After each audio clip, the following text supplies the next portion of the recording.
Think back to your childhood school lunches. What is one thing that you drank every day during that time? Most likely, you drank cow's milk. Now, if I were to ask a child, why do you drink milk? They'd probably say, well, because it makes me strong.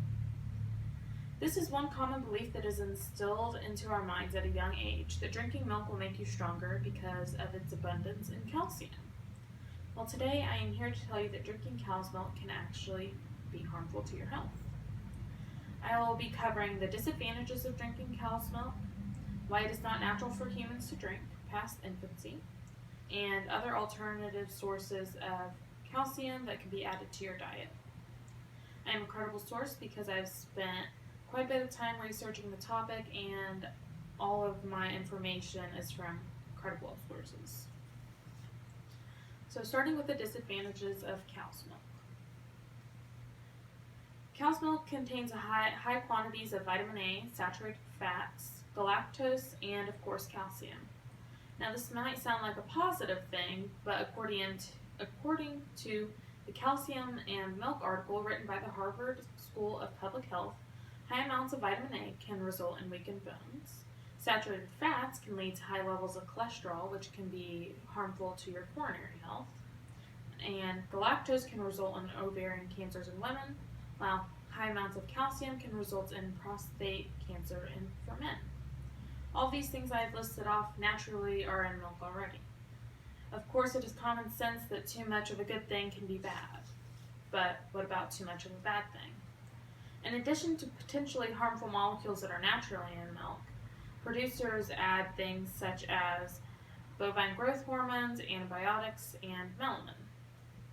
According to Julie Kerr-Casper, PhD, BGHs, bovine growth hormones, are given to cows so that they produce more milk, which is of course ideal for a dairy farmer because the more milk, the more money. Along with BGHs, antibiotics are also given to the cows to prevent illnesses.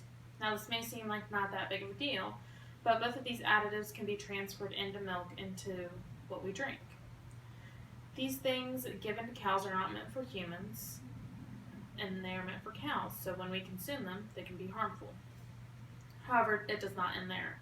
According to the article Milk Gone Bad, in 2008 there was an incident in China when a lot of people began becoming ill after drinking milk. They came to find that the milk had been tainted with melanin, which was added to make the milk appear as if it had more protein. The main use of melanin before this was in the production of plastics, not food. If producers are willing to put dangerous additives into milk, knowing that they could be harmful, where will they stop? Along with the myriad of health risks of consuming cow's milk, there is also the fact that it's not natural for humans to drink. Not only is cow's milk meant for calves, it also contains an excess of nutrients not necessary for the human body. In his book Whitewashed, nutrition expert Joseph Keon shows the ratios of cow's milk compared to breast milk. You can see that in every category compared to cow's milk has a lot more nutrients compared to what is necessary from human breast milk.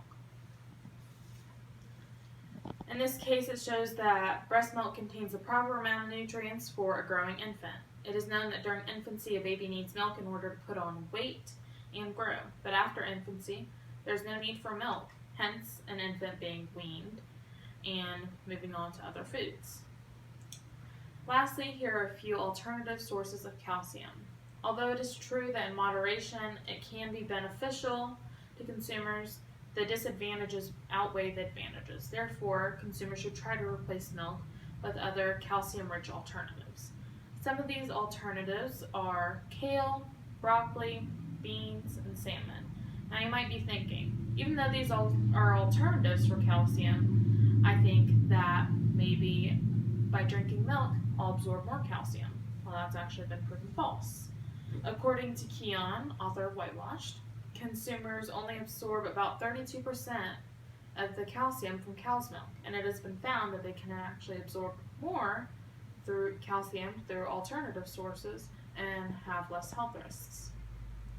So now that you know some of the disadvantages of drinking cow's milk, why it is not natural, and some alternative calcium sources next time you go to the grocery store and reach for a gallon of milk.